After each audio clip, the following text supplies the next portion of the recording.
രാമായണത്തിൻ്റെ ഉള്ളടക്കമാണ് ഞാൻ ഇന്നിവിടെ പറയാൻ പോണത്.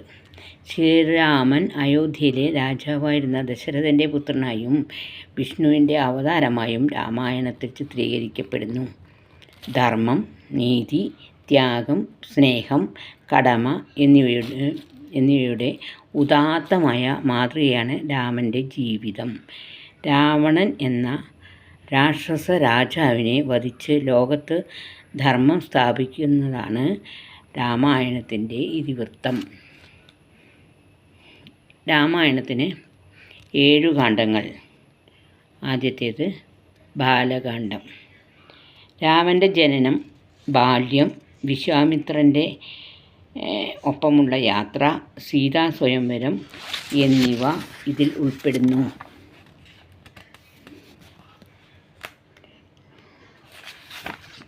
അയോധ്യാകാന്ഡം. രാമൻ്റെ പട്ടാഭിഷേകത്തിനുള്ള ഒരുക്കങ്ങൾ, കൈകേയിയുടെ വരങ്ങൾ, രാമൻ്റെ വനവാസം എന്നിവ ഇതിൽ ഉൾപ്പെടുന്നു.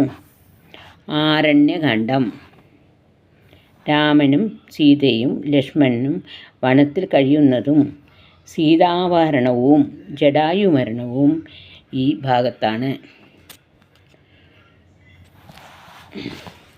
കിഷ്കിന്ധാകാന്ഡം. രാമനും സുഗ്രീവനുമായി സഖ്യം ചെയ്യുന്നതും ബാലീവധവും ഇതിൽ ആണ്. അടുത്തത് സുന്ദരകാന്ഡം. ഹനുമാൻ സീതയെ അന്വേഷിച്ച് ലങ്കയിലേക്ക് പോകുന്നതും ലങ്കാദഹനവും ഈ കാണ്ഡത്തിലാണ്. അടുത്തത് യുദ്ധകാന്ഡം. രാമനും രാവണനും തമ്മിലുള്ള യുദ്ധവും രാവണവധവും തുടർന്ന് രാമൻ സീതയോടൊപ്പം അയോധ്യയിലേക്ക് മടങ്ങുന്നതും. ഉത്തരകാന്ഡം. രാമൻ്റെ രാജഭരണം സീതയെ ഉപേക്ഷിക്കുന്നതിന് ലവകുശന്മാരുടെ ജനനം, അശ്വമേധയാഗം തുടങ്ങിയവ ഇതിൽ കാണാം. ഈ കാണ്ഡം വാൽമീകി എഴുതിയല്ലെന്നും പിന്നീട് കൂട്ടിച്ചേർത്തതാണെന്നും ചില വാദങ്ങളുണ്ട്. ശ്രീരാമൻ ധർമ്മത്തിൻ്റെ മൂർത്തീരൂപം, അയോധ്യയിലെ രാജകുമാരൻ. സീത രാമൻ്റെ ഭാര്യ. സീതയും സത്യസന്ധയുമായ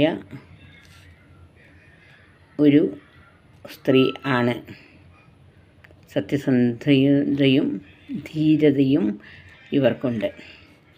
അടുത്തത് ലക്ഷ്മണൻ, രാമൻ്റെ അനുജൻ, സഹോദര സ്നേഹത്തിൻ്റെയും ത്യാഗത്തിൻ്റെയും പ്രതീകം. അടുത്തത് ഹനുമാൻ, രാമഭക്തനായ വാനരൻ, ശക്തിയുടെയും വിശ്വസ്തതയുടെയും പ്രതിരൂപം. അടുത്തത് ദശരഥൻ, അയോധ്യയിലെ രാജാവ്, രാമൻ്റെ പിതാവ്. കൈകേയി, കൗസല്യ, സുമിത്ര ഇവർ ദശരഥൻ്റെ ഭാര്യമാർ. ഭരതൻ, ശത്രുഘ്നൻ രാമൻ്റെ മറ്റു സഹോദരങ്ങൾ.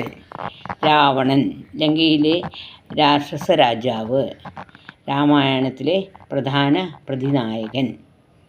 കുംഭകർണൻ, വിഭീഷണൻ, മണ്ഡോദരി രാവണൻ്റെ സഹോദരങ്ങളും ഭാര്യയും. രാമായണത്തിൻ്റെ പ്രാധാന്യം. രാമായണം കേവലമൊരു കഥ മാത്രമല്ല, മറിച്ച് ജീവിത മൂല്യങ്ങളെക്കുറിച്ചും ധാർമ്മികതയെക്കുറിച്ചുമുള്ള ഒരു പാഠപുസ്തകം കൂടിയാണ്.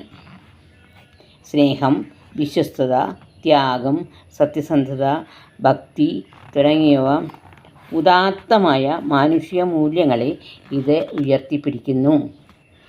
ഭാരതത്തിൻ്റെ സംസ്കാരത്തിലും സാഹിത്യത്തിലും കലകളിലും രാമായണം ചെലുത്തിയ സ്വാധീനം വളരെ വലുതാണ്. ഓരോ വർഷവും കർക്കിടകമാസത്തിൽ ഹൈന്ദവ ഭവനങ്ങളിൽ രാമായണ പാരായണം നടത്തുന്നത് ഒരു പുണ്യകർമ്മമായി കണക്കാക്കുന്നു. നിരവധി ഭാഷകളിലും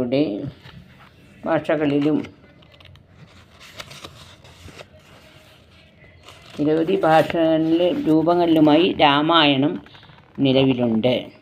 വാൽമീകി രാമായണം കൂടാതെ അധ്യാത്മ രാമായണം, തുഞ്ചത്തെ എഴുത്തച്ഛൻ മലയാളത്തിൽ എഴുതിയത്.